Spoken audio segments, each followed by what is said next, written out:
ವೀಕ್ಷಕರೇ, ಮಹಾಲಕ್ಷ್ಮಿ ನಮೋಸ್ತುತೆ ವಿಶೇಷ ಕಾರ್ಯಕ್ರಮಕ್ಕೆ ಸ್ವಾಗತ. ನಾನು ತೇಜಸ್ವಿನಿ. ಇವತ್ತಿನ ವಿಶೇಷ ಕಾರ್ಯಕ್ರಮದಲ್ಲಿ ನಾವು ಯಾರಿಗೆ ಶುಭ ಯಾರಿಗೆ ಅಶುಭ ಅನ್ನೋದ್ರ ಬಗ್ಗೆ ಮಾತನಾಡ್ತಾ ಹೋಗೋಣ. ಜೊತೆಗೆ ಇವತ್ತು ಸೋಮವಾರ ಆಗಿರೋದ್ರಿಂದ ಈಶ್ವರನಿಗೆ ಪೂಜೆ ಮಾಡೋದು ಯಾವ ಸಮಯ ಶ್ರೇಷ್ಠ ಅನ್ನೋದ್ರ ಬಗ್ಗೆಯೂ ಕೂಡ ಮಾತನಾಡ್ತಾ ಹೋಗೋಣ. ಇದ್ರ ಬಗ್ಗೆ ಹೆಚ್ಚಿನ ಮಾಹಿತಿಯನ್ನು ನೀಡಲಿಕ್ಕೆ ಮಾತನಾಡಲಿಕ್ಕೆ ನಮ್ಮ ಜೊತೆ ಇದ್ದಾರೆ ನಾಡಿ ಜ್ಯೋತಿಷ್ಯ ಆಚಾರ್ಯರಾದಂತಹ ಡಾಕ್ಟರ್ ಅನಿಲ್ ಗುರೂಜಿ ಅವರು. ಅವ್ರನ್ನ ಕಾರ್ಯಕ್ರಮಕ್ಕೆ ಬರ್ಮಾಡ್ಕೊಳ್ಳೋಣ. ನಮಸ್ತೆ ಗುರೂಜಿ, ಕಾರ್ಯಕ್ರಮಕ್ಕೆ ಸ್ವಾಗತ. ಆತ್ಮೀಯ ಜಿ ಕನ್ನಡ ನ್ಯೂಸ್ನ ಸಮಸ್ತ ವೀಕ್ಷಕರಿಗೆ ವಿಶೇಷವಾದ ಈ ಕಾರ್ಯಕ್ರಮಕ್ಕೆ ಸ್ವಾಗತ. ಗುರೂಜಿ, ಇವತ್ತು ರಾಶಿ ಭವಿಷ್ಯದ ಬಗ್ಗೆ ಮಾತನಾಡ್ತಾ ಹೋಗೋಣ. ಇವತ್ತಿನ ದಿನದ ರಾಶಿ ಭವಿಷ್ಯ ಹೇಗಿದೆ ನೋಡಿ ನಿನ್ನೆ ಸಂಚಿಕೆಯಲ್ಲಿ ನಾನು ಹೇಳ್ಕೊಡ್ತಾ ಇದ್ದೆ ಎಲ್ಲರಿಗೂ, ಇವತ್ತಿನ ದಿನ ಚೆನ್ನಾಗಿದೆಯಾ ಚೆನ್ನಾಗಿಲ್ವಾ ಅನ್ನುವಂತಹ ಪ್ರಶ್ನೆಯನ್ನು ಇನ್ನು ನಂತರದಲ್ಲಿ ಮುಂದುವರಿಸ್ತೇನೆ. ನಮ್ಮ ರಾಶಿಗೆ ಯಾವ ಸಣ್ಣ ಅನುಷ್ಠಾನವನ್ನು ಮಾಡಿ ಮನೆಯಿಂದ ಹೊರಡೋದ್ರಿಂದ ಖಂಡಿತವಾಗಿಯೂ ಈ ದಿನವನ್ನು ಚೆನ್ನಾಗಿ ಮಾಡ್ಕೋಬಹುದು ಅನ್ನುವಂತಹ ವಿಶೇಷ ಮಾಹಿತಿಯನ್ನು ಈ ವಾಹಿನಿಯ ಮುಖಾಂತರ ನಾನು ನಿಮಗೆ ತಿಳಿಸ್ತೀನಿ. ನಾನು ಹೇಳಿಕೊಡುವಂತಹ ಕೆಲಸವನ್ನು ಪ್ರತಿದಿನ ತಿಳಿಸುವಂತಹ ಸಣ್ಣ ಪುಟ್ಟ ಕೆಲಸಗಳನ್ನು ಅನುಷ್ಠಾನಗಳನ್ನು ಮಾಡಿ ನೀವು ಇನ್ನು ಮುಂದೆ ಮನೆಯಿಂದ ಹೊರಡುವಂಥ ಕೆಲಸ ಮಾಡಿ ಖಂಡಿತವಾಗಿಯೂ ಆ ದಿನ ನಿಮಗೆ ಚೆನ್ನಾಗೇ ಆಗಬೇಕು. ಇನ್ನು ಮುಂದೆ ಇದನ್ನು ಮಾಡ್ತಿರಲ್ಲ. ಹಾಗಾಗಿ ಮೊದಲನೇದಾಗಿ ಮೇಷರಾಶಿಯವರು ಈ ದಿನ ನಿಮ್ಮ ಮನೆಯಿಂದ ಹೊರಡಕ್ಕಿಂತ ಮುಂಚೆ ಸ್ವಲ್ಪ ಸಾಸಿವೆಯನ್ನು ತೆಗೆದು ಬಲಗೈಯಲ್ಲಿ ಹಿಡಿದು ಸ್ವಲ್ಪ ದೃಷ್ಟಿಯನ್ನು ತೆಗೆದು ಈಚೆ ಹಾಕಿ ಮನೆಯಿಂದ ಹೊರಡುವುದರಿಂದ ಖಂಡಿತವಾಗಿಯೂ ಈ ಒಂದು ದಿನ ನಿಮಗೆ ಯಥೇಚ್ಛವಾದಂತಹ ನೆಮ್ಮದಿಯನ್ನು ಕೊಡುವಂಥದ್ದಾಗಿರುತ್ತೆ. ಮೇಷರಾಶಿಯ ನಂತರದಲ್ಲಿ ವೃಷಭ ರಾಶಿಯವರು ಸಾಮಾನ್ಯವಾಗಿ ತುಳಸಿ ಗಿಡಕ್ಕೆ ಅರ್ಘ್ಯವನ್ನು ಪ್ರದಾನ ಮಾಡಿ. ಯಾಕೆ ಈ ಥರದ ವಿಧಾನ ನಾನು ನಿಮ್ಗೆ ಹೇಳ್ಕೊಡ್ತಾ ಇದ್ದೀನಿ ಅಂದರೆ, ಸಣ್ಣ ಸಣ್ಣ ಅನುಷ್ಠಾನಗಳು ನಿಮ್ಮನ್ನು ಮಾನಸಿಕವಾಗಿ ನೆಮ್ಮದಿಯಾಗಿಡುವಂಥದ್ದು, ಅದರ ಜೊತೆಗೆ ಆರೋಗ್ಯವನ್ನು ಕಾಪಾಡುವಂಥ ಕೆಲಸ ಆಗತ್ತೆ. ಇವತ್ತಿನ ಕಾಲದಲ್ಲಿ ಅದೆರಡೇ ತುಂಬ ಮುಖ್ಯ ಆಗಿರುವಂಥದ್ದು. ನಿಮ್ಮ ದಿನ ಚೆನ್ನಾಗಿ ಮಾಡ್ಕೋಬಹುದು ಅನ್ನುವಂಥದ್ದು ನಮ್ಮ ವಾಹಿನಿಯವರ ಕಾಳಜಿ, ನನ್ನ ಕಾಳಜಿನೂ ಹೌದು. ಹಾಗಾಗಿ ವೃಷಭ ರಾಶಿಯವರು ಏನು ಮಾಡಿ, ಮನೆಯಿಂದ ಈಚೆ ಹೊರಡ್ತಾ ಇದ್ದಂಗೆ ಯಾವ ವಯಸ್ಸಿನವರಾದರೂ ಪರವಾಗಿಲ್ಲ ತುಳಸಿ ಗಿಡಕ್ಕೆ ಅರ್ಘ್ಯವನ್ನು ಕೊಟ್ಟು ಮುಂದುವರಿಯುವುದರಿಂದ ಈ ಸೋಮವಾರನೂ ನಿಮಗೆ ತುಂಬ ಶ್ರೇಷ್ಠವಾಗಿದೆ. ಮುಂದಿನ ಮಿಥುನ ರಾಶಿಯ ಬಗ್ಗೆ ಮಾತನಾಡೋದಾದರೆ, ಮಿಥುನ ರಾಶಿಯವರು ಒಂದು ಸ್ವಲ್ಪ ಅದೇ ಕೆಲಸ ಹೇಳ್ಕೊಡ್ತೀನಿ. ನೀರನ್ನು ತಗೊಂಡು ನೋಡಿ, ತುಳಸಿ ಗಿಡಕ್ಕೆ ಅರ್ಘ್ಯ ಕೊಡೋದು ಎಷ್ಟು ಶ್ರೇಷ್ಠವಾದ ಕೆಲಸನೋ ಅದೇ ಥರ ಸೂರ್ಯನಾರಾಯಣನಿಗೂ ಅರ್ಘ್ಯ ಕೊಡುವಂಥದ್ದು ತುಂಬ ಶ್ರೇಷ್ಠವಾದ ಕೆಲಸ ಆಗಿರುತ್ತೆ. ಹಾಗಾಗಿ ಮಿಥುನ ರಾಶಿಯವರು ಸೂರ್ಯನಾರಾಯಣನಿಗೆ ಅರ್ಘ್ಯವನ್ನು ಪ್ರದಾನ ಮಾಡಿ ಈ ದಿನ ನಿಮ್ಮ ದೈನಂದಿನ ಚಟುವಟಿಕೆಗಳನ್ನು ಪ್ರಾರಂಭ ಮಾಡುವುದರಿಂದ ಖಂಡಿತವಾಗಿಯೂ ಮಿಥುನ ರಾಶಿಯವರಿಗೆ ಒಳ್ಳೆಯ ದಿನ ಇವತ್ತು ಆಗಿರುತ್ತೆ. ಮುಂದಿನ ಕಟಕ ರಾಶಿಯ ಬಗ್ಗೆ ನೋಡೋದೇ ಆದರೆ, ಕಟಕ ರಾಶಿಯವರು ಸಾಧ್ಯವಾದಷ್ಟು ನೋಡಿ, ಯಾಕೋ ದೃಷ್ಟಿ ದೋಷಗಳು ಜಾಸ್ತಿ ಆಗ್ತಾ ಇದೆ, ಕಣ್ಣು ದೃಷ್ಟಿ ಜಾಸ್ತಿ ಆಗ್ತಾ ಇದೆ ಅನ್ನೋಂಥದ್ದೆಲ್ಲ ಕಟಕ ರಾಶಿಯವರಿಗೆ ಬಂದಿರೋವಂಥದ್ದು. ಹಾಗಾಗಿ ನಿಮಗಿಂತ ಹಿರಿಯರು ಯಾರಿರ್ತಾರೆ ಮನೆಯಲ್ಲಿ, ತಂದೆ ತಾಯಿ ಅಣ್ಣ ಅತ್ತಿಗೆ, ಅವರ ಕೈಯಲ್ಲಿ ನೋಡಿ ಹಸಿ ಕಡ್ಡಿ ಅಂತ ಬರುತ್ತೆ ಗೊತ್ತಮ್ಮ, ಹೂಬಿನ ಕಡ್ಡಿ ಅಂತ ಬರುತ್ತಲ್ಲ, ಆ ಹೂಬಿನ ಕಡ್ಡಿಯಲ್ಲಿ ದೃಷ್ಟಿ ತೆಗೆದು ಈಚೆ ಹಾಕಿಸುವುದರಿಂದ ಖಂಡಿತವಾಗಿಯೂ ನಿಮ್ಮ ಈ ದಿನ ತುಂಬ ಚೆನ್ನಾಗೇ ಇರುತ್ತೆ. ಕಟಕ ರಾಶಿಯವ್ರಿಗೂ ನೋಡಿದ್ವಿ ಅಲ್ವಾ. ಮುಂದಿನ ಸಿಂಹರಾಶಿಯ ಬಗ್ಗೆ ಹೇಳ್ಕೊಡ್ತೀನಿ ಕೇಳಿ. ಸಿಂಹರಾಶಿಯವರು ಯಾಕೋ ಊಟ ಸೇರ್ತಾ ಇಲ್ಲ ಅನ್ನುವಂತಹ ಪರಿಸ್ಥಿತಿ ಒಂದೆರಡು ದಿನಗಳಿಂದ ನಿಮ್ಮನ್ನು ಕಾಡ್ತಾ ಇದೆ, ಹೌದಾ ಅಲ್ವಾ ಹೇಳಿ.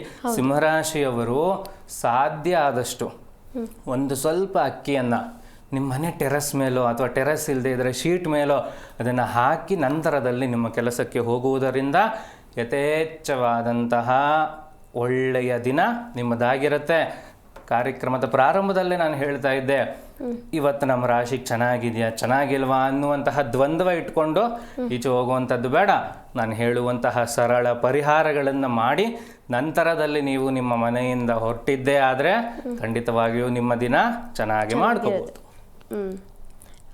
ಗುರೂಜಿ, ಕುಂಭರಾಶಿ ಬಗ್ಗೆ ನೋಡಿ, ಕುಂಭರಾಶಿಯಿಂದನೇ ಬರೋಣ ಆಯಿತಾ. ಸಾಧ್ಯ ಆದಷ್ಟು ಯಾಕೆ ಗೊತ್ತಾ, ನೀವೆಲ್ಲನೂ ಕೆಲಸಕ್ಕೆ ಹೋಗುವಂಥದ್ದು ಮತ್ತು ಅದೇ ರೀತಿಯಾಗಿ ಮನೆಯಲ್ಲಿರುವ ಎಲ್ಲ ವ್ಯವಸ್ಥೆಗಳನ್ನು ನೋಡ್ಕೋಬೇಕು.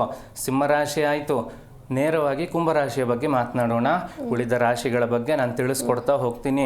ಕುಂಭರಾಶಿಯವರು ಅಷ್ಟೇ ಸಾಧ್ಯವಾದಷ್ಟು ನೋಡಿ ಈ ತೊಗರಿ ಬೇಳೆಗಳನ್ನು ದೃಷ್ಟಿ ತೆಗೆದು ಸ್ವಲ್ಪ ಈಚೆ ಹಾಕಿ ನಂತರದಲ್ಲಿ ಮುಂದುವರಿಯುವುದರಿಂದ ಕುಂಭರಾಶಿಯವರು ಹೊರಡುವ ಸಮಯಕ್ಕಿಂತ ಮುಂಚೆ ನೋಡಿ ರೆಡಿಯಾಗೆಲ್ಲ ಈಚೆ ಹೊರಡ್ತೀರಲ್ಲ, ಅವಾಗಿ ತೊಗರಿ ಬೇಳೆಯನ್ನು ದೃಷ್ಟಿ ತೆಗೆದು ಈಚೆ ಹಾಕುವುದರಿಂದ ಖಂಡಿತವಾಗಿಯೂ ನಿಮ್ಮ ರಾಶಿಗೆ ಇವತ್ತು ಚೆನ್ನಾಗೇ ಇರುತ್ತೆ. ಯಾಕೆ ಸಿಂಹರಾಶಿಯಿಂದ ನೇರವಾಗಿ ಕುಂಭರಾಶಿಗೆ ಬಂದ್ವಿ? ತುಂಬ ಜನ ಕುಂಭರಾಶಿಯವರು ಪ್ರೆಷರಲ್ಲಿರುವಂಥದ್ದು ಈಗಿನ ಸಮಯಕ್ಕೆ, ಅದರಲ್ಲೂ ಗೋಚಾರದ ರೀತಿಯ ಗೊತ್ತಾಗ್ತಾ ಇರೋದ್ರಿಂದ ಮೇಡಮ್ ಅವರು ಆ ಪ್ರಶ್ನೆ ಕೇಳಿದ್ರು ಕುಂಭರಾಶಿ ಬಗ್ಗೆ ತಿಳಿಸ್ಕೊಡಿ ಅಂತ. ಇನ್ನು ಉಳಿದ ರಾಶಿಗಳನ್ನು ಮುಂದಿನ ವಿಭಾಗದಲ್ಲಿ ನಾನು ಹೇಳ್ಕೊಡೋ ರೀತಿಯಲ್ಲಿ ನೀವು ಮಾಡಿದ್ದೇ ಆದರೆ ಖಂಡಿತವಾಗಿಯೂ ಈ ದಿನ ನಿಮಗೆ ಚೆನ್ನಾಗಿ ಇರುತ್ತೆ. ಓಕೆ ಗುರೂಜಿ, ಈಗ ನಮ್ಮ ದಿನ ಚೆನ್ನಾಗಿರಬೇಕು ಅಂದರೆ ಏನು ಮಾಡಬೇಕು ಅನ್ನೋದ್ರ ಬಗ್ಗೆ ಮಾತನಾಡ್ತಾ ಹೋಗೋಣ. ಅದಕ್ಕೂ ಮುನ್ನ ಒಬ್ರು ಕಾಲರ್ ರೆಡಿ ಇದ್ದಾರೆ, ಮಾತನಾಡೋಣ. ಹಲೋ, ನಮಸ್ತೆ. ನಮಸ್ತೆ ಮೇಡಮ್. ತಮ್ಮ ಹೆಸರು, ಎಲ್ಲಿಂದ ಕರೆ ಮಾಡ್ತಿದ್ದೀರಮ್ಮ? ಚೈತ್ರ ಅಂತ ಹೇಳಿ, ಮೈಸೂರಿಂದ. ಹೌದಾ, ಯಾರ ಬಗ್ಗೆ ಕೇಳಬೇಕಿತ್ತು? ನಂದೇ ಮದುವೆ ಬಗ್ಗೆ ಡೀಟೇಲ್ಸ್ ಬೇಕಿತ್ತು, ಒಂದು ಜಾತಕದ ಡೀಟೇಲ್ಸ್ ಬಗ್ಗೆ. ಹೌದಾ, ಓಕೆ ಓಕೆ. ಗುರೂಜಿ ಇದ್ದಾರೆ, ಮಾತನಾಡಿಮ್ಮ. ನಿಮ್ಮ ಡೇಟ್ ಆಫ್ ಬರ್ತ್ ಹೇಳಿ, ಆಯಿತಾ? ಓಕೆ ಮ್ಯಾಮ್, ಒಂದು ನಿಮಿಷ. ನಮಸ್ಕಾರಮ್ಮ. ನಮಸ್ತೆ ಗುರುಜಿ. ಹೇಳಿಮ್ಮ. ಇದು ನಂದು ಡೇಟ್ ಆಫ್ ಬರ್ತ್ 6/5/1994, ಸಂಜೆ 6:50. ಇನ್ನೊಂದು ಸತಿ ಸ್ಪಷ್ಟವಾಗಿ ಹೇಳಿಮ್ಮ. 6ನೇ ತಾರೀಕು 6ನೇ ತಾರೀಕು 5ನೇ ತಿಂಗಳು 1994. ಆಯ್ತಮ್ಮ. ಸಮಯ ಹೇಳಿ. ಸಮಯ ಸಂಜೆ 6:50. ಏನು ವಿಚಾರ ಇತ್ತಮ್ಮ? ಇದು ಮತ್ತೆ ಡೀಟೇಲ್ಸ್ ಹೇಳ್ತೀನಿ ಗುರುಜಿ. ಹುಡುಗಿ ಜಾತಕ ಮ್ಯಾಚ್ ಆಗುತ್ತಾ ಅಂತ ಕೇಳಬೇಕು. ಹುಡುಗ ಹುಡುಗಿ ಜಾತಕ ಮ್ಯಾಚ್ ಆಗುತ್ತಾ ಅನ್ನೋದು ನೋಡ್ಕೊಡ್ಬೇಕಾ? ಅದಕ್ಕೆ ಸ್ವಲ್ಪ ಸಮಯ ಬೇಕಾಗತ್ತಮ್ಮ. ಒಂದು ಕೆಲಸ ಮಾಡಿ, ಅಲ್ಲಿರೋ ನಂಬರ್ಗೆ ನೀವು ಇಬ್ಬರು ಡೀಟೇಲ್ಸ್ ಕಳಿಸಿ. ಯಾಕೆ ಗೊತ್ತಾ? ಅದಕ್ಕೊಂದು 10-15 ನಿಮಿಷಗಳ ಕಾಲಾವಕಾಶ ಬೇಕು. ಇಬ್ಬರ ಜಾತಕವನ್ನು ಪ್ರಿಂಟ್ ತಗೊಂಡು ಅದಕ್ಕೆ ಸಾಲವಳಿಯನ್ನು ಹಾಕಿ ನಂತರದಲ್ಲಿ ಕೆಲವೊಂದಷ್ಟು ಇನ್ಫಾರ್ಮೇಷನ್ ಬೇಕು. ನಿಮ್ಮ ಮನೆ ದೇವರು ಯಾವುದು, ಆ ಮನೆ ದೇವರಿಗೆ ಇಬ್ಬರಿಗೂ ಸಂಬಂಧ ಕೊಟ್ಟು ತಗೊಂಡು ಅದೆಲ್ಲ ವಿಚಾರಗಳು ಆಗಿದೆಯಾ ಅನ್ನೋಂಥ ಎಲ್ಲ ಪ್ರಶ್ನೆಗಳು ಬೇಕು. ಕಾರ್ಯಕ್ರಮದ ನಂತರದಲ್ಲಿ ನಾನು ನಿಮಗೆ ಮಾತನಾಡಿಸ್ತೀನಿ. ಲೈವಲ್ಲಿ ಆ ಕೆಲಸ ಮಾಡೋದು ಸ್ವಲ್ಪ ಕಷ್ಟ ಆಗುತ್ತಮ್ಮ. ಆಗ್ಬೋದಾ? ಓಕೆ. ಮತ್ತೆ ಮದುವೆ ಬಗ್ಗೆ ಏನು ಒಳ್ಳೆ ರೀತಿಯಾಗಿ ನೋಡಿಮ್ಮ, ಮದುವೆ ವಿಚಾರವಾಗಿ ನಿಮ್ಮ ಜಾತಕವನ್ನು ನೋಡೋದೇ ಆದರೆ ಖಂಡಿತವಾಗಿಯೂ ಮದುವೆಗೆ ಸಂಬಂಧಪಟ್ಟ ಯಾವುದೇ ರೀತಿಯ ದೊಡ್ಡ ದೋಷಗಳು ಜಾತಕದಲ್ಲಿ ಕಾಣಿಸ್ತಾ ಇಲ್ಲ, ಆಯಿತಾ? ಹಾಗಾಗಿ ತುಂಬ ಒಂದು ಥರ ಎಕ್ಸೈಟ್ಮೆಂಟು ಮದುವೆ ವಿಚಾರದಲ್ಲಿ ಏನಾದರೂ ಆಗುತ್ತೇನೋ ಅನ್ನೋವಂಥದ್ದು ಏನು ಬೇಡಮ್ಮ. ಜಾತಕ ಚೆನ್ನಾಗಿದೆ, ಒಳ್ಳೆಯದಾಗಲಿ. ಓಕೆ ಗುರುಜಿ. ಓಕೆ, ಧನ್ಯವಾದಮ್ಮ ಕರೆ ಮಾಡಿದ್ದಕ್ಕಾಗಿ. ವೀಕ್ಷಕರೇ, ನೀವು ಕೂಡ ಗುರೂಜಿ ಜೊತೆ ಮಾತನಾಡಬೇಕು ಅಂತ ಅಂದರೆ ಸ್ಕ್ರೀನ್ ಮೇಲೆ ಕಾಣ್ತಾ ಇರುವಂತಹ ನಂಬರ್ಗೆ ಕರೆ ಮಾಡಿ ಗುರೂಜಿ ಜೊತೆ ಮಾತನಾಡಬಹುದು. ಜೊತೆಗೆ ನೇರವಾಗಿ ಭೇಟಿ ಮಾಡಿ ನಿಮ್ಮ ಸಮಸ್ಯೆಗೆ ಪರಿಹಾರವನ್ನು ಕಂಡುಕೊಳ್ಬಹುದು. ಗುರೂಜಿ, ನಾವು ಆಗಲೇ ಮಾತನಾಡ್ತಾ ಇದ್ವಿ, ನಮ್ಮ ದಿನ ಚೆನ್ನಾಗಿರಬೇಕು ಅಂದರೆ ನಾವು ಏನು ಮಾಡಬೇಕು? ಹೌದಮ್ಮ, ಆಗಲೇ ನಾವು ಮಾತಾಡ್ತಾ ಇದ್ವಿ. ಸಿಂಹರಾಶಿಯಿಂದ ಕುಂಭರಾಶಿಗೆ ಹೋದ್ವಿ. ಕುಂಭರಾಶಿಯ ನಂತರದಲ್ಲಿ ಮೀನರಾಶಿಯ ಬಗ್ಗೆ ಮಾತನಾಡಿ ನಂತರ ಸಿಂಹರಾಶಿಯಿಂದ ಮುಂದುವರ್ಸೋಣ, ಆಯಿತಾ? ಓಕೆ ಗುರೂಜಿ. ಕುಂಭರಾಶಿಯವರಿಗೆ ಹೇಳ್ಕೊಟ್ಟಿದ್ದೀನಿ ಯಾವ ಕೆಲಸವನ್ನು ಮಾಡಿ ಮುಂದುವರಿಬೇಕು ಅಂತ. ನೋಡಿ, ಮೀನರಾಶಿಯವರು ಸ್ವಲ್ಪ ಎಳ್ಳೆಣ್ಣೆ ತಲೆಗೆ ಹಚ್ಕೊಂಡು ಹೋಗೋದ್ರಿಂದ ಆಫೀಸ್ಗೆ ಹೋಗ್ತೀವಿ, ಅದೆಲ್ಲ ಚೆನ್ನಾಗಿ ಕಾಣಿಸಲ್ಲ ಗುರೂಜಿ. ಅದೆಲ್ಲ ಏನಿಲ್ಲ. ನೋಡಿ, ಉಂಗುರದ ಬೆರಳಲ್ಲಿ ಸ್ವಲ್ಪ ಎಳ್ಳೆಣ್ಣೆಯನ್ನು ಮೀನರಾಶಿಯವರು ತಲೆಗೆ ಹಚ್ಕೊಂಡೋಗಿ ಯಾಕಿಷ್ಟು ನಿಧಾನಕ್ಕೆ ಹೇಳ್ಕೊಡ್ತೀನಿ ಗೊತ್ತಾ? ಈ ರೀತಿಯ ಅನುಷ್ಠಾನಗಳನ್ನು ಬೇರೆ ಯಾವ ವಾಹಿನಿಯ ಮುಖಾಂತರನೂ ಹೇಳ್ಕೊಡೋದಿಲ್ಲ ಯಾರೂ. ಯಾಕೆ ಗೊತ್ತಾ? ದೊಡ್ಡ ದೊಡ್ಡ ಪರಿಹಾರಗಳೇ ಬೇಕಾಗಿರುತ್ತೆ ಅನ್ನುವಂಥದ್ದು ಸೃಷ್ಟಿಯಾಗಿದೆ.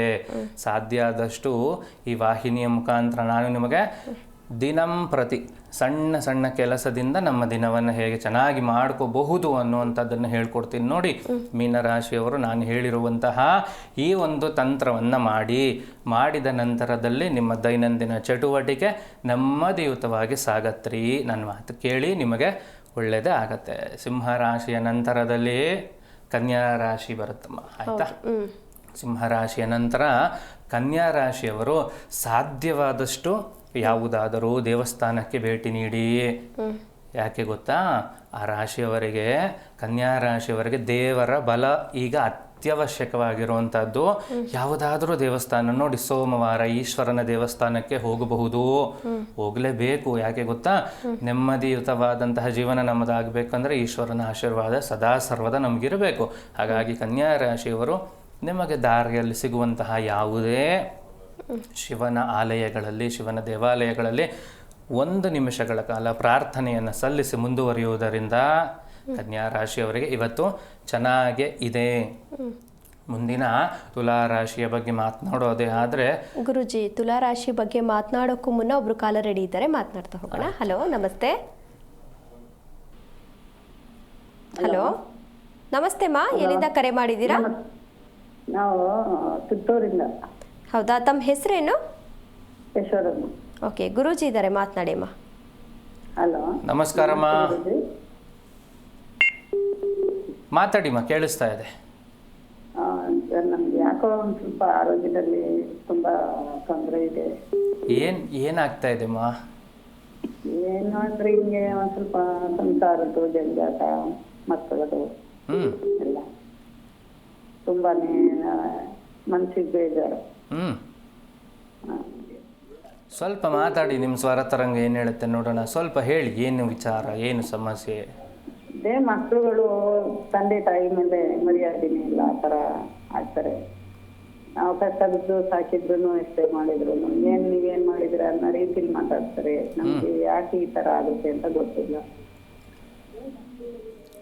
ಆಯ್ತಮ್ಮ, ಇದಕ್ಕೆ ನಿಮಗೆ ಸೂಕ್ತವಾದ ಪರಿಹಾರ ಬೇಕು ಅಂತ ಕೇಳ್ತಾ ಇದ್ದೀರಾ?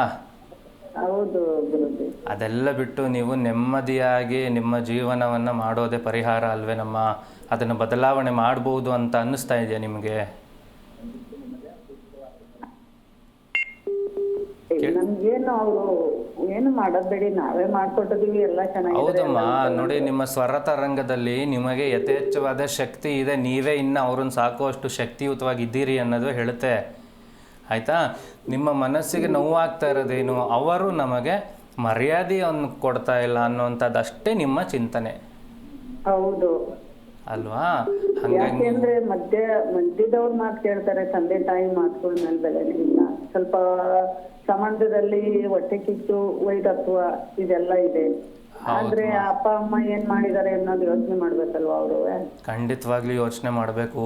ಈ ಕಾರ್ಯಕ್ರಮದ ಮುಖಾಂತರ ನಾನು ಅವ್ರಿಗೆ ಹೇಳುವಂಥ ಪ್ರಯತ್ನ ಮಾಡ್ತೀನಿ. ನೋಡಿ, ತಂದೆ ತಾಯಿ ನಿಮ್ಮ ಬಾಲ್ಯದಲ್ಲೇ ಯಾವ ರೀತಿ ವ್ಯವಸ್ಥೆಯನ್ನು ಮಾಡಿ ನಿಮ್ಮನ್ನು ಸಾಕಿರ್ತಾರೆ ಅನ್ನೋದು ಖಂಡಿತ ಯಾವ ಮಕ್ಕಳಿಗೂ ಗೊತ್ತಾಗಲ್ಲಮ್ಮ. ಆಯ್ತಾ? ತೀರಾ ದಡ್ಡರಾದ್ರೆ,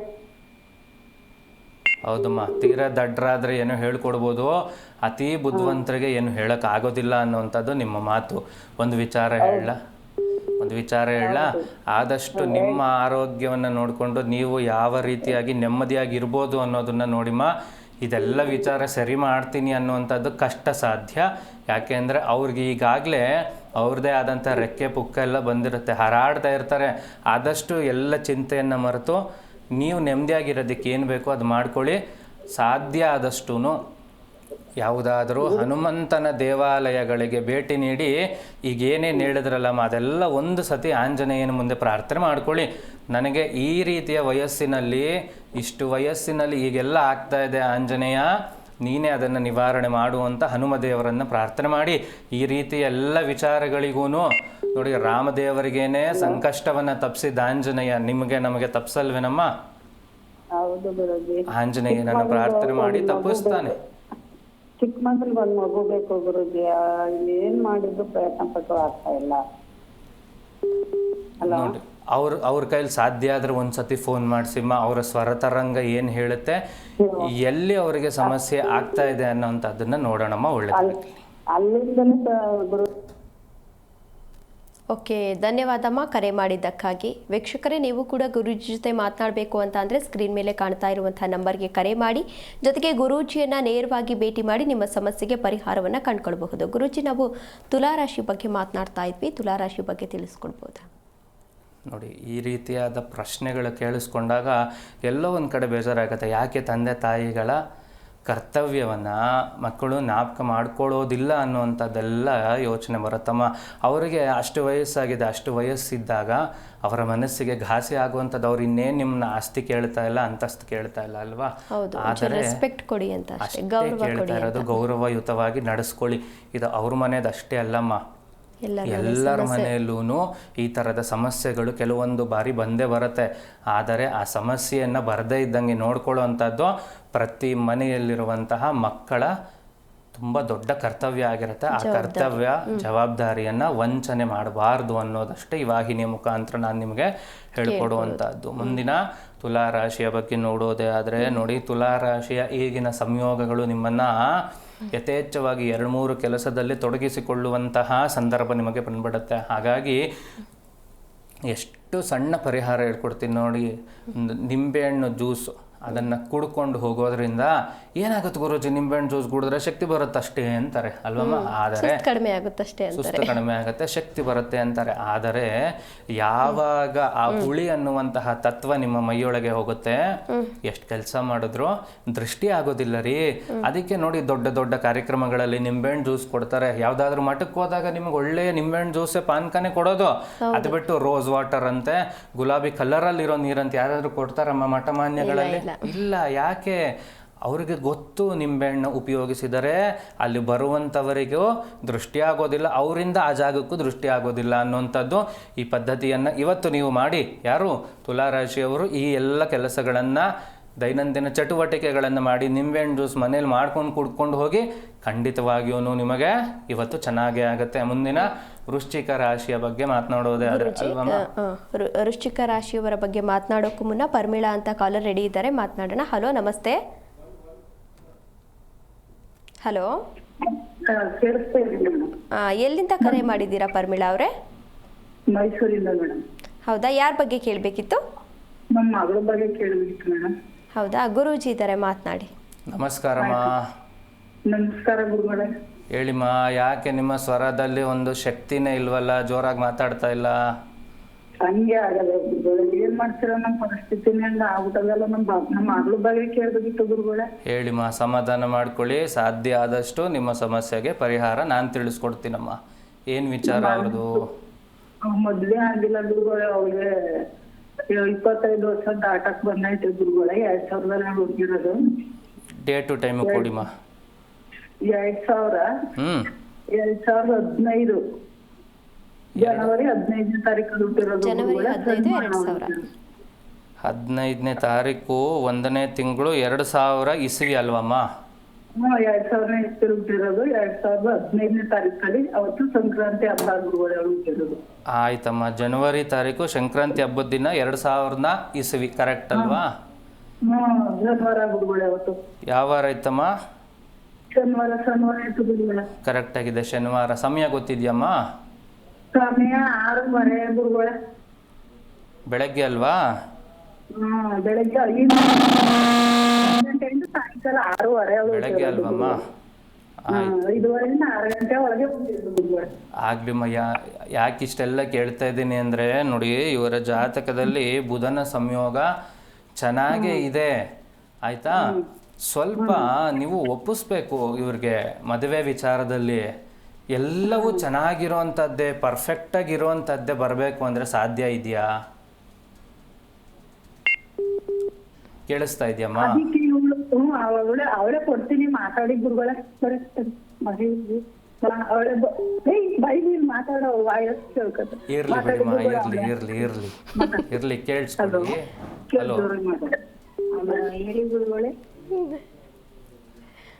ಓಕೆ, ಕೇಳಿಸ್ತದೆ. ಹಲೋ, ಕೇಳಿಸ್ತಾ ಇದೆಯಮ್ಮ? ಕೇಳಿಸ್ತಾ ಇದೆ ಗುರುಗಳೇ. ಹೇಳಿಮ್ಮ, ಈ ನಿಮಗೆ ಹೊಂದಾಣಿಕೆ ಆಗುವಂಥ ಜಾತಕ ಬರ್ತಾ ಇಲ್ಲ ಅನ್ನೋವಂಥದ್ದು ನಿಮ್ಮ ಇದು? ಹೌದು ಗುರುಗಳೇ. ಯಾವ ಥರದ ಜಾತಕ ಬರಬೇಕಮ್ಮ? ಆ ತರ ಬೇಕು, ಈ ತರ ಬೇಕು ಅಂತ ಏನಿಲ್ಲ. ಏನೂ ಇಲ್ಲ. ಮತ್ತೆ ಯಾಕಮ್ಮ ಮದುವೆ ಆಗ್ತಾ ಇಲ್ಲ? ಆಗೋಣ, 1 ವರ್ಷ 2 ವರ್ಷ ಅಂತ ಏಜ್ ಆಗ್ಬಿಡ್ತದೆ. ಏಜ್ ಆಗಿರೋಂಥ ಜಾತಕಗಳು ಬರ್ತಾ ಇದೆ ಅಂತನಾ? ಇಲ್ಲ ಗುರುಗಳ ಕರೆಕ್ಟಾಗಿ ಬರ್ತಾರೆ ಅವ್ರಿಗೆ, ಅದಿಲ್ಲ ಜಮೀನಿಲ್ಲ ಏನಿಲ್ಲ. ಆಮೇಲೆ ನಾವು ಸ್ವಲ್ಪ ಸಮಸ್ಯೆಲಿ ಇದ್ದೀವಿ, ನಮ್ಮ ಮಗ ಬೇರೆ ತೀರೋಗ್ಬಿಟ್ಟ ಗುರುಗಳೇ, ಒಬ್ನೇ ಮಗ. ಅದ್ರಿಂದ ಇವಳು ಇಲ್ಲಿ ಸಿಗಿತಾಳೆ ಗುರುಗಳೇ ಸ್ವಲ್ಪ. ಅಮ್ಮ ಏನು ಗೊತ್ತಾ, ಅವ್ರ ಸ್ವರತರಂಗ ಸ್ಪಷ್ಟವಾಗಿ ಹೇಳ್ತಾ ಇದೆ ಆಯ್ತಾ. ಅವ್ರಿಗೆ ಜವಾಬ್ದಾರಿ ಜಾಸ್ತಿ ಇದೆ, ಜವಾಬ್ದಾರಿಯನ್ನ ತಗೊಳ್ಳೋ ಅಂತ ಹುಡುಗ ಬೇಕು ಅನ್ನೋವಂಥದ್ದು ಅವ್ರ ಜಾತಕನೂ ತೋರಿಸ್ಕೊಡ್ತಾ ಇದೆ. ಪಾಪ ನಿಮ್ಮ ಮಗಳು ಮಾತಾಡಿದ್ರಲ್ಲ, ಅವ್ರ ಸ್ವರದಲ್ಲೂ ಅಷ್ಟೇ ಇದೆ. ನೀವು ಒಂದು ಸತಿ ಅವರನ್ನ ಕೂಡಿಸಿ ನಿಧಾನಕ್ಕೆ ಕೇಳಿ, ಯಾವ ಥರದ ಜಾತಕ ನಿನಗೆ ಬೇಕು, ಜಾತಕ ಅಂದ್ರೇನು, ಯಾವ ಥರದ ವ್ಯಕ್ತಿ ನಿನಗೆ ಬೇಕು, ಅಥವಾ ಅವನ ಜವಾಬ್ದಾರಿಗಳು ಹೆಂಗಿರಬೇಕು, ಅದೆಲ್ಲ ಒಂದು ಸತಿ ಕೂಡಿಸಿ ಕೇಳಿಮ್ಮ. ಅದು ಬಿಟ್ಟರೆ ಜಾತಕದಲ್ಲಿ ಆಗಲಿ ಅವರ ಸ್ವರತರಂಗದಲ್ಲಾಗಲಿ ತುಂಬ ಕೆಟ್ಟ ದೋಷಗಳಿದೆ ಅಥವಾ ಆ ರೀತಿಯಾದಂತಹ ಸಂಯೋಗಗಳಿದೆ ಅನ್ನೋದಂತೂ ಕಾಣಿಸ್ತಾ ಇಲ್ಲ. ಸಾಧ್ಯ ಆದಷ್ಟು ನೀವು ಅವ್ರ ಹತ್ರ ಮಾತಾಡೋದೇ ಇದಕ್ಕೆ ಪರಿಹಾರ. ಅದರ ಜೊತೆಗೆ ಒಂದು ಸತಿ ಇಬ್ಬರು ನಿಮ್ಮ ಮನೆ ದೇವರನ್ನ ದೇವಸ್ಥಾನಕ್ಕೆ ಭೇಟಿಯಾಗಿ ಅವರಿಗೆ ತಾಂಬೂಲಗಳನ್ನು ಸಮರ್ಪಣೆ ಮಾಡುವಂಥ ಕೆಲಸ ನೀವಿಬ್ಬರು ಮಾಡಿಮ್ಮ. ಆವಾಗ ನಿಮ್ಮಿಬ್ಬರಲ್ಲೂ ಆ ಸಮಸ್ಯೆನ ಪರಿಹಾರ ಮಾಡುವಂತಹ ಶಕ್ತಿ ಖಂಡಿತವಾಗ್ಲೂ ಬರುತ್ತಮ್ಮ. ಒಳ್ಳೆದಾಗಲಿ. ಓಕೆ, ಧನ್ಯವಾದಮ್ಮ ಕರೆ ಮಾಡಿದ್ದಕ್ಕಾಗಿ. ಚಂದ್ರಶೇಖರ್ ಅಂತ ಕಾಲರ್ ರೆಡಿ ಇದ್ದಾರೆ. ಹಲೋ, ನಮಸ್ತೆ ಸರ್. ನಮಸ್ತೆ ಮೇಡಮ್. ಎಲ್ಲಿಂದ ಕರೆ ಮಾಡಿದ್ದೀರಾ ಸರ್? ನಾವು ಕೊಡಗ್ನವರು, ಸೋಮವಾರಪೇಟೆ ರೀ. ಹೌದಾ, ಯಾರ ಬಗ್ಗೆ ಕೇಳಬೇಕಿತ್ತು? ನಂಬರ್ ಕೇಳಬೇಕಿತ್ತು ಮೇಡಮ್. ಓಕೆ, ಗುರೂಜಿ ಇದ್ದಾರೆ, ಮಾತನಾಡಿ ಸರ್. ನಮಸ್ಕಾರ ಗುರುಜಿ. ನಮಸ್ಕಾರ ಗುರುಗಳೇ. ಮಾತಾಡಿಪ್ಪ. ಅದೇ ನಮ್ಮ ಆರೋಗ್ಯದ ಬಗ್ಗೆ ಕೇಳಬೇಕಿತ್ತು. ನಿಮ್ಮ ಆರೋಗ್ಯದ ಬಗ್ಗೆನಾ? ಮಾತಾಡಿ, ಸ್ವಲ್ಪ ಮಾತಾಡಿ. ನಿಮ್ಮ ಸ್ವರತರಂಗ ಏನು ಹೇಳುತ್ತೆ ನೋಡೋಣ. ಏನಾಗ್ತಾ ಇದೆ ಆರೋಗ್ಯದಲ್ಲಿ ಸಮಸ್ಯೆ? ನಮ್ಗೆ ತುಂಬಾ ಕ್ಯಾನ್ಸರ್ ಇದೆ. ಅಂದ್ರೆ ಕಾಯಿಲೆ ವಾಸಿ ಆಗುತ್ತಾ ಏನು ಅಂತ ಕೇಳೋಣ ಅಂತ ಮಾಡಿದೆ. ಯಾವ ಸ್ಟೇಜಲ್ಲಿದೆಪ್ಪ ಕ್ಯಾನ್ಸರು? 4ನೇ ಸ್ಟೇಜಲ್ಲಿ ಇದೆ ಸ್ವಾಮಿ. 4ನೇ ಸ್ಟೇಜಲ್ಲಿ ಇದೆ ಅಂತನಾ? ಆಯಿತು. ಟ್ರೀಟ್ಮೆಂಟ್ ನಡೀತಾ ಇದೆಯಾ? ಹೌದು ಸ್ವಾಮಿ. ಕಿಮೋಥೆರಪಿವರೆಗೂ ಹೋಗಿದೆಯಾ ಇಲ್ವಾ? ಹೋಗಿದೆ ಸ್ವಾಮಿ. ಆಯಿತು. ಒಂದು ಕೆಲಸ ಮಾಡಿ, ಸಾಧ್ಯ ಆದಷ್ಟು ನೋಡಿ ಈಶ್ವರ ದೇವರ ಪ್ರಾರ್ಥನೆ, ಅದರ ಜೊತೆಗೆ ಮೃತ್ಯುಂಜಯ ಜಪ, ಆಯಿತಾ? ನೀವೇ ಮಾಡ್ಕೋಬೇಕು. ಕೇಳಿಸ್ತಾ ಇದೆಯಾ? ಮೃತ್ಯುಂಜಯ ಮಂತ್ರ ಗೊತ್ತಿದೆಯಾ? ಇಲ್ಲ ಸ್ವಾಮಿ, ನಮ್ಗೆ ಹೆಂಗೆ ಎಜುಕೇಶನ್ ಇಲ್ಲ. ಬೇಡಪ್ಪ, ಮೃತ್ಯುಂಜಯ ಜಪ ಮಾಡಿ. ಎಜುಕೇಷನ್ ಅನ್ನೋದಕ್ಕಿಂತ ಹೆಚ್ಚಾಗಿ ನಿಮ್ಮಲ್ಲಿ ಶ್ರದ್ಧೆ ಭಕ್ತಿ ಇರಬೇಕು, ಆಯಿತಾ? ಖಂಡಿತ ಸ್ವಾಮಿ. ಪ್ರತಿದಿನ ಬೆಳಗ್ಗೆ ಸ್ನಾನಾದಿ ಕೈಂಕರ್ಯಗಳು ನಡೆದ ನಂತರದಲ್ಲಿ ಮೃತ್ಯುಂಜಯ ಜಪ, ಆ ನಂಬರಿಗೆ ಫೋನ್ ಮಾಡಿ ಆ ಜಪ ನಾನೇ ಹೆಂಗೆ ಮಾಡಬೇಕು ಅನ್ನೋದನ್ನ ತಿಳಿಸ್ಕೊಡ್ತೀನಿ, ಮತ್ತೆ ಅದನ್ನ ಹೆಂಗೆ ಓದಬೇಕು ಅನ್ನೋದನ್ನು ಕಳಿಸ್ಕೊಡ್ತೀನಿ ನಿಮ್ಮ ನಂಬರ್ಗೆ, ಆಯ್ತಾ? ಪ್ರತಿದಿನ ಬೆಳಗ್ಗೆ ಸಾಯಂಕಾಲ ಅದನ್ನು ಮಾಡಿ ಜೀವನದಲ್ಲಿ ನೆಮ್ಮದಿಯಾಗಿರಿ. ವಾಸಿ ಆಗುತ್ತಾ ಆಗಲ್ವಾ ಅನ್ನುವಂಥ ಯೋಚನೆಗಳು ಬೇಡ. ಇರೋಷ್ಟು ದಿನ ಯಥೇಚ್ಛವಾಗಿ ಚೆನ್ನಾಗಿರಬೇಕು ಅನ್ನುವಂತಹ ಪ್ರಾರ್ಥನೆಗಳನ್ನು ಮಾಡಿಪ್ಪ. ಒಳ್ಳೆದಾಗಲಿ. ಆಯ್ತು ಸ್ವಾಮಿ. ಓಕೆ, ಚಂದ್ರಶೇಖರ್ ಅವರೇ, ಸ್ಕ್ರೀನ್ ಮೇಲೆ ಕಾಣ್ತಾ ಇರುವಂತಹ ನಂಬರ್ಗೆ ನೀವು ಕರೆ ಮಾಡಿ ಗುರೂಜಿಯಿಂದ ಮೃತ್ಯುಂಜಯ ಮಂತ್ರವನ್ನು ಹೇಳಿಸ್ಕೊಡ್ಬೋದು, ಆಯಿತಾ? ಓಕೆ, ಧನ್ಯವಾದ ಸರ್ ಕರೆ ಮಾಡಿದ್ದಕ್ಕಾಗಿ. ಗುರೂಜಿ, ನಾವು ವೃಶ್ಚಿಕ ರಾಶಿ ಬಗ್ಗೆ ಮಾತನಾಡ್ತಿದ್ವಿ. ವೃಶ್ಚಿಕ ರಾಶಿಯವರು ಸಾಧ್ಯವಾದಷ್ಟು ಕೆಂಪು ಮೆಣಸಿನಕಾಯಿಯನ್ನು ಉಪಯೋಗಿಸಿ ನಿಮ್ಮ ಹಿರಿಯರಿಂದ ದೃಷ್ಟಿ ತೆಗೆಸಿ ಈಚೆ ಹಾಕಿ ಇವತ್ತು ಮನೆಯಿಂದ ಹೊರಡಿ. ಸಾಧ್ಯ ಆದಷ್ಟು ವಾಹನಗಳನ್ನು ನಿಧಾನವಾಗಿ ಚಲಿಸುವುದು ವೃಶ್ಚಿಕ ರಾಶಿಯವರಿಗೆ ಇವತ್ತು ತುಂಬ ಅವಶ್ಯಕವಾಗಿರುವಂತಹದ್ದು ಲಕ್ಷಣಗಳು ಕಾಣಿಸ್ತಾ ಇದೆ. ನಿಧಾನವಾಗಿ ಚಲಿಸುವುದರಿಂದ ಯಾವುದೇ ರೀತಿಯ ಸಮಸ್ಯೆಗಳು ಆಗುವುದಿಲ್ಲ. ನಂತರದಲ್ಲಿ ಧನಸ್ಸು ರಾಶಿಯ ಬಗ್ಗೆ ಮಾತನಾಡೋದೇ ಆದರೆ, ಧನಸ್ಸು ರಾಶಿಯವರು ಸಾಧ್ಯ ಆದಷ್ಟು ನೋಡಿ ಉಪ್ಪನ್ನು ತೆಗೆದು ಸ್ವಲ್ಪ ನೀರಿಗೆ ಹಾಕೋದು. ಯಾವಾಗ ಮನೆಯಿಂದ ಈಚೆ ಬಂದ ನಂತರದಲ್ಲಿ ಒಂದು ಚಿಟಿಕೆ ನೋಡಿ, ಚಿಟಿಕೆ ಅಂದ್ರೇನು, ಹೆಬ್ಬೆರಳು ಮತ್ತು ತೋರು ಬೆರಳುಗಳನ್ನು ಉಪಯೋಗಿಸೋ ಒಂದು ಚಿಟಿಕೆ ಉಪ್ಪನ್ನು ದೃಷ್ಟಿ ತೆಗೆದು ಮನೆಯಿಂದ ಈಚೆ ಹಾಕಿ ಹೋಗಿ. ಯಾವುದೇ ಕಾರಣಕ್ಕೂ ಧನಸ್ಸು ರಾಶಿಯವರು ಇವತ್ತು ಯಾರ ಮೇಲೂ ಕೋಪ ಮಾಡಿಕೊಳ್ಳುವಂಥ ಕೆಲಸಗಳು ಮಾಡಬೇಡಿ. ಸಣ್ಣ ಜಗಳ ಆದರೂ ಸರಿ, ಕೋಪದ ಅವಶ್ಯಕತೆ ನಿಮಗೆ ಇವತ್ತು ಇರಬಾರ್ದು. ಅದಿದ್ದರೆ ಆ ಜಗಳ ತುಂಬ ದೊಡ್ಡದಾಗುವಂತಹ ಸಾಧ್ಯತೆಗಳು ಇರುತ್ತೆ. ಧನಸ್ಸು ರಾಶಿಯವರು ನಾನು ಹೇಳಿಕೊಟ್ಟಿರುವಂಥ ಈ ಕೆಲಸವನ್ನು ಮಾಡಿ. ಓಕೆ, ಮಕರ ರಾಶಿಯ ಬಗ್ಗೆ ಮಾತನಾಡೋದಾದರೆ, ಮಕರ ರಾಶಿಯವರು ಸಾಧ್ಯ ಆದಷ್ಟು ನೋಡಿ ಹಿರಿಯರ ಆಶೀರ್ವಾದವನ್ನು ಪಡೆಯಿರಿ. ಆಗಲೇ ನೋಡಿ ಒಂದು ರಾಶಿಗೆ ನಾನು ಗುರುಗಳ ಆಶೀರ್ವಾದ, ದೇವಸ್ಥಾನಕ್ಕೆ ಭೇಟಿ ನೀಡಿ ಅಂತ ಹೇಳಿದೆ. ಈ ರಾಶಿಯವರು ಖಂಡಿತವಾಗಿಯೂ ಹಿರಿಯರಿಗೆ ನಮಸ್ಕಾರಗಳನ್ನು ಮಾಡಿ ಅಥವಾ ಹಿರಿಯರಿಗೆ ಏನೋ ಒಂದು ಕೊಡೋದರಿಂದ ಅಥವಾ ಹಿರಿಯರ ಬಳಿ ನೀವು ಆಫೀಸ್ಗೆ ಹೋಗೋದಕ್ಕಿಂತ ಮುಂಚೆ ಸ್ವಲ್ಪ ದುಡ್ಡನ್ನು ಇಸ್ಕೊಂಡು ಹೋಗೋದ್ರಿಂದ ಖಂಡಿತವಾಗಿಯೂ ಶುಕ್ರನ ಸಂಯೋಗ ನಿಮ್ಮ ರಾಶಿಯವರಿಗೆ ಖಂಡಿತವಾಗಿಯೂ ಒಳ್ಳೆಯದೇ ಆಗತ್ತೆ. ಅದನ್ನು ಮಾಡಿ, ಖಂಡಿತವಾಗಿಯೂ ಒಳ್ಳೆಯದಾಗಲಿ. ಓಕೆ ಗುರೂಜಿ, ಇವತ್ತು ಸೋಮವಾರ ಆಗಿರೋದ್ರಿಂದ ಈಶ್ವರನಿಗೆ ನಾವು ಪೂಜೆ ಸಲ್ಲಿಸ್ತೇವೆ. ಯಾವ ಸಮಯ ಶ್ರೇಷ್ಠ? ನೋಡಿಮ್ಮ, ಯಾವ ಸಮಯ ಶ್ರೇಷ್ಠ ಪ್ರಶ್ನೆ ಚೆನ್ನಾಗಿದೆ. ಆದರೆ ಬೆಳಗ್ಗೆ ಎಲ್ಲ ಕೆಲಸ ಮುಗಿಸ್ಕೊಂಡು ನಾವು ದೇವಸ್ಥಾನಕ್ಕೆ ಹೋಗುವಷ್ಟರಲ್ಲಿ ದೇವಸ್ಥಾನ ಬಾಗ್ಲಾಕಿರ್ತಾರೆ, ಹೌದಲ್ವಮ್ಮ? ಎಲ್ಲರನ್ನೂ ಆಫೀಸಿಗೆ ಕಳಿಸ್ಬೇಕು, ಮಕ್ಕಳನ್ನ ಸ್ಕೂಲಿಗೆ ಕಳಿಸ್ಬೇಕು, ಅದೆಲ್ಲ ಮುಗಿಸ್ಕೊಂಡು ನೀವು ರೆಡಿಯಾಗಿ ದೇವಸ್ಥಾನಕ್ಕೆ ಹೋಗುವಷ್ಟರಲ್ಲಿ ದೇವಸ್ಥಾನ ಬಾಗ್ಲು ಅಲ್ವಾ? ಅದೇ ಕಾರಣ ದೇವಸ್ಥಾನಕ್ಕೆ ಹೋಗೋರ ಜನ ಸಂಖ್ಯೆ ಕಡಿಮೆ ಆಗಿರೋದು ಇದೇ ಕಾರಣಕ್ಕೆ. ಸಾಧ್ಯ ಆದಷ್ಟು ಏನು ಮಾಡಿ ಗೊತ್ತಾ, ನಿಮ್ಮ ದೈನಂದಿನ ಚಟುವಟಿಕೆ ಶುರುವಾಗೋದು ಸ್ನಾನ ಆದ ನಂತರದಲ್ಲಿ ತಾನೇ. ತತ್ಕ್ಷಣದಲ್ಲಿ ಒಂದು 2 ನಿಮಿಷ ದೇವರ ಕೆಲಸವನ್ನು, ದೇವರ ಪ್ರಾರ್ಥನೆಯನ್ನು ಮುಗಿಸ್ಕೊಳ್ಳಿ. ನಂತರದಲ್ಲಿ ನಿಮ್ಮ ಚಟುವಟಿಕೆಯನ್ನು ಪ್ರಾರಂಭ ಮಾಡಿ. ಅದರಲ್ಲೂ ವಿಶೇಷವಾಗಿ ಈಶ್ವರನಿಗೆ ರುದ್ರಾಭಿಷೇಕಗಳು ಪ್ರಿಯವಾಗಿರುವಂಥ ಕೆಲಸ. ಇವತ್ತು ಸಾಯಂಕಾಲ ನೀವು ಬಿಡುವು ಮಾಡಿಕೊಂಡು ಈಶ್ವರನ ದೇವಸ್ಥಾನಕ್ಕೆ ಹೋಗಬಹುದು. ಬೆಳಗ್ಗೆ ಅಷ್ಟೇ ದೇವಸ್ಥಾನಕ್ಕೆ ಹೋಗುವಂಥದ್ದು ಪದ್ಧತಿ ಇಲ್ಲ. ಯಾವಾಗ ಬೇಕಾದರೂ ದೇವಸ್ಥಾನಕ್ಕೆ ಹೋಗಬಹುದು, ಆದರೆ ಯಾವಾಗಲೂ ದೇವಸ್ಥಾನ ಬಾಗಿಲು ಓಪನ್ ಇರಲ್ಲ. ಹಾಗಾಗಿ ನೀವೇನು ಮಾಡಬೇಕು, ಬೆಳಗ್ಗೆ ಹೋಗಕ್ಕೆ ಸಾಧ್ಯ ಆಗಲಿಲ್ಲ, ಏನೂ ತಪ್ಪಿಲ್ಲಮ್ಮ. ಸಂಜೆ ಹೋಗಿ ದೇವರ ದರ್ಶನವನ್ನು ಮಾಡಿ. ನೋಡಿ, ಮನೇಲಿ ಕುಕ್ಕರ್ ಇಟ್ಬಿಟ್ಟು ದೇವಸ್ಥಾನಕ್ಕೆ ಹೋಗುವಂಥದ್ದು ಅಥವಾ ಮನೇಲಿ ಚಿಲ್ಕ ಹಾಕೊಂಡು ದೇವಸ್ಥಾನಕ್ಕೆ ಹೋಗುವಂಥದ್ದು ಏನಾಗತ್ತೆ, ಗಡಿಬಿಡಿ ಆಗತ್ತೆ. ದೇವ್ರ ಹತ್ರನೂ ಪ್ರಾರ್ಥನೆ ಮಾಡೋಕ್ಕೆ ನಿಮ್ಮ ಹತ್ರ ಸಮಯ ಇರಲ್ಲ. ಮನೇಲಿ ಹೋಗಿ ಅಡುಗೆ ಕೆಲಸನೂ ಅರ್ಧಂಬರ್ಧ ಆಗುವಂಥದ್ದು ಮಾಡೋಕ್ಕಾಗಲ್ಲ. ಈ ಥರದ ಕಾಂಪ್ಲಿಕೇಶನ್ಸ್ ಮಾಡ್ಕೋಬೇಡಿ. ಒಂದು 10 ನಿಮಿಷ ನೆಮ್ಮದಿಯಾಗಿ ದೇವ್ರ ಮುಂದೆ ಕೂತ್ಕೊಂಡು ಪ್ರಾರ್ಥನೆಯನ್ನು ಮಾಡ್ರಿ. ಒಂದು ದೊಡ್ಡ ಹೋಮ ಹವನದಲ್ಲಿ ಭಾಗಿಯಾದಷ್ಟೇ ಸಮೃದ್ಧಿ, ಅದರಲ್ಲಿ ಭಾಗಿಯಾದಷ್ಟೇ ಆಶೀರ್ವಾದ ನಿಮಗೆ ಸಿಗುವಂಥದ್ದು. 10 ನಿಮಿಷ ದೇವರ ಧ್ಯಾನದಿಂದಾನೇ ಪಡ್ಕೊಳ್ಳುವಂಥದ್ದು ದೇವಸ್ಥಾನಗಳಲ್ಲಿ ಸಾಧ್ಯವಾಗುವಂಥ ಕೆಲಸ. ಯಾಕೆ ನಿಮಗೆ ಜ್ಯೋತಿಷ್ಯದವರು ಹೇಳ್ತಾ ಇರ್ತಾರೆ ನೋಡಿ, ಪರಿಹಾರಗಳನ್ನು ದೇವಸ್ಥಾನದಲ್ಲಿ ಮಾಡಿ, ಇಲ್ಲ ನದಿ ತೀರದಲ್ಲಿ ಮಾಡಿ ಅನ್ನೋದೆಲ್ಲ ಹೇಳ್ಕೊಡ್ತಾ ಇರ್ತಾರೆ. ಯಾಕೆ ಗೊತ್ತಾ, ಆ ಜಾಗಕ್ಕೆ ಆ ರೀತಿಯಾದಂತಹ ಶಕ್ತಿ ಮಹಿಮೆ ಖಂಡಿತವಾಗ್ಲೂ ಇರುತ್ತೆ. ಈಶ್ವರನ ಧ್ಯಾನ ಮಾಡಿ ನೋಡಿ. ಈಶ್ವರನ ಮುಂದೆ ಆಡಂಬರವಾಗಿ ಹೋಗುವಂಥದ್ದಲ್ಲ, ವೆಂಕಟೇಶ್ವರನ ಮುಂದೆ ಹೋಗಬೇಕು. ಆ ರೀತಿ ಈಶ್ವರನ ಮುಂದೆ ವೈರಾಗ್ಯ ಭಾವದಲ್ಲಿ ಹೋಗಬೇಕು. ಯಪ್ಪ ದೇವರೇ ಅನ್ನುವಂಥ ಪರಿಸ್ಥಿತಿಯಲ್ಲಿ ಈಶ್ವರನ ಮುಂದೆ ಹೋಗುವಂಥದ್ದಾಗಿರಬೇಕು. ಅವನ ಹತ್ರ ಹೋದ ನಂತರದಲ್ಲಿ ನೀವೇನು ಪ್ರಾರ್ಥನೆ ಮಾಡಬೇಕು ಗೊತ್ತಾ, ದೇವರೇ ಎಷ್ಟು ವರ್ಷ ನೀನು ನನಗೆ ಆಯುಷ್ಯವನ್ನು ಕೊಟ್ಟಿದ್ಯಾ, ಅಷ್ಟೂ ವರ್ಷ ಆರೋಗ್ಯವಾಗಿ ನಮ್ಮನ್ನಿಟ್ಟಿರು ಭಗವಂತ ಅಂತ ಶಿವನನ್ನು ಪ್ರಾರ್ಥನೆ ಮಾಡಿ ಎಲ್ಲರಿಗೂ ಒಳ್ಳೆಯದೇ ಆಗತ್ತಮ್ಮ. ಓಕೆ, ಧನ್ಯವಾದ ಗುರೂಜಿ, ಕಾರ್ಯಕ್ರಮದಲ್ಲಿ ಭಾಗಿಯಾಗಿದ್ದಕ್ಕಾಗಿ. ಎಲ್ಲರಿಗೂ ಒಳ್ಳೆಯದಾಗಲಿ. ಮುಂದಿನ ದಿನಗಳಲ್ಲೂ ಇದೇ ರೀತಿಯಾಗಿ 12 ರಾಶಿಯವರು ಮನೆಯಿಂದ ಹೊರಡುವಾಗ ಯಾವ ಒಂದು ಸಣ್ಣ ಕೆಲಸವನ್ನು ಮಾಡಿ ಹೊರಟರೆ ನಿರಂತರವಾದ ಯಶಸ್ಸು ನಿಮ್ಮದಾಗಿರುತ್ತೆ ಅನ್ನೋದನ್ನು ಈ ವಾಹಿನಿಯ ಮುಖಾಂತರ ನಾನು ನಿಮಗೆ ತಿಳಿಸ್ಕೊಡ್ತೀನಿ.